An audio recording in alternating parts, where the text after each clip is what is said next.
एक तरफ जहां इजराइल के प्रधानमंत्री बेंजामिन नेतन्याहू ने हमास का युद्ध विराम का प्रस्ताव पूरी तरह से ठुकरा दिया है, वहीं दूसरी तरफ इजरायली सेना अब मिस्र से लगे गाजा के रफा शहर पर हमले की तैयारी कर चुकी है। और नेतन्याहू पहले ही दो टूक कह चुके हैं कि हमास के खात्मे के लिए रफा पर हमला जरूर होगा।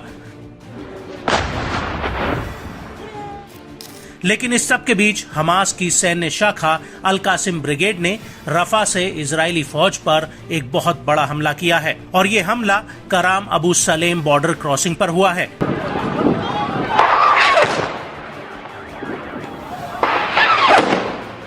इस क्रॉसिंग का इस्तेमाल गाजा में इजराइल या मिस्र से मदद भेजने के लिए हो रहा था, लेकिन अल कासिम ब्रिगेड ने इसी क्रॉसिंग बॉर्डर पर आग के गोले बरसा दिए, जिसमें इजरायली सेना के 3 सैनिक मारे गए हैं जबकि 12 सैनिक घायल हुए हैं।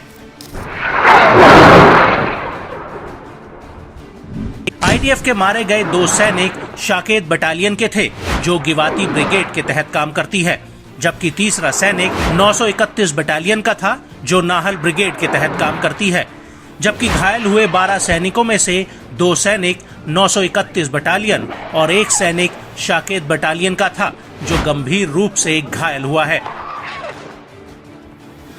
आपको बता दें कि कराम अबू सलेम क्रॉसिंग पर यह हमला 5 मई 2024 को उस वक्त हुआ जब इजरायली सैनिक क्रॉसिंग के पास अपने सैन्य अड्डे पर इकट्ठा हो रहे थे।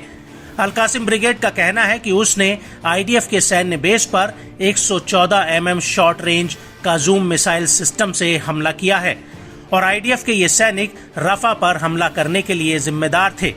इसमें इजराइल के शिन बेट के अधिकारी भी शामिल हैं, लेकिन इजरायली सेना ने जवाबी हमले में उन लॉन्चर्स और उसके पास की बिल्डिंग्स को तबाह कर दिया है जहां पर आईडीएफ के ऊपर से ये रॉकेट दागे गए थे।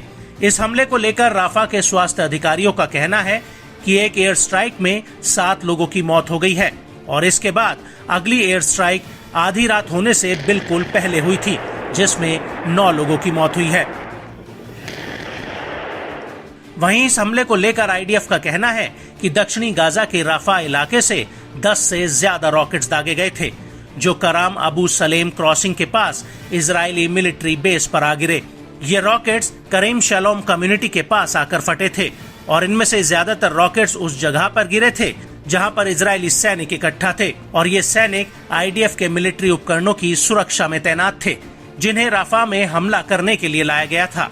लेकिन इस सब के बीच बड़ा सवाल ये उठता है कि अल कासिम ब्रिगेड ने जो रॉकेट दागे थे उन्हें इजराइल का आयरन डोम डिफेंस सिस्टम क्यों इंटरसेप्ट नहीं कर पाया, और यही वजह है कि अब आईडीएफ ने इस पूरे मामले की जांच बैठा दी है। हालांकि हमले के दौरान इलाके में कई हवाई हमले के सायरन जरूर बजे थे।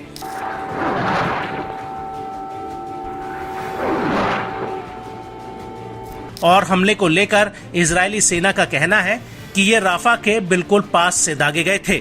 आईडीएफ के मुताबिक शरणार्थी शिविरों के करीब 350 मीटर की दूरी से ये रॉकेट फायर हुए थे। लेकिन इस सब के बीच इस हमले से एक बात तो साफ हो गई है, वो ये कि नेतन्याहू राफा में हमास के मजबूत नेटवर्क की जो बात कह रहे थे वो सच साबित हो गई है। इसको लेकर आईडीएफ का कहना है कि राफा में हमास ने संगठित रूप से अपना नेटवर्क फैला रखा है।